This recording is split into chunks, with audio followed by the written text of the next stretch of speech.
Splashdown. Two NASA astronauts returned to Earth this afternoon after a 2-month space mission. The splashdown happened around 1:45 this afternoon off the coast of Pensacola. This is the first time NASA astronauts have traveled to and from space aboard a commercially built spacecraft. These were the astronauts inside the capsule, Robert Benkin and Doug Hurley. They had quite a trip and are doing just fine tonight. NBC 15's Laura Barcheski was on Johnson Beach this afternoon as history was made. Splashdown. As you can see on your screen, we have visual confirmation for Splashdown. SpaceX crew Dragon astronauts Bob Behnken and Doug Hurley splashed down in the Gulf of Mexico at 1:48 Central Time. I just wanted to thank you guys for bringing us home safe.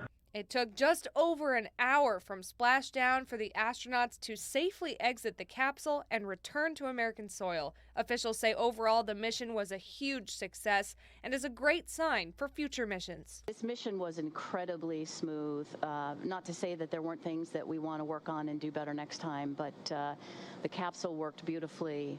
The operations worked extremely well. So we certainly feel comfortable that we're on the right path to carry commercial passengers not too long from now.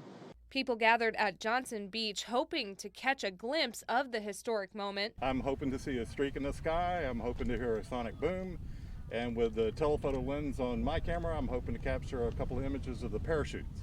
One Pensacola man even had ties to a previous splashdown mission. Well, the last time I had an encounter like this, when I was a kid, we lived in Hawaii, and I had surgery, appendix surgery in Tripler Hospital, and that was one of the last times that there was a splashdown in the Pacific, and so I was kind of around when that was happening, and today is my birthday, so I thought, well, maybe, 50 years later, this is the place to be. Beachgoers scanned the horizon and caught glimpses of boats they thought might have been related, but unfortunately, didn't see the splashdown. Some claim they did hear something.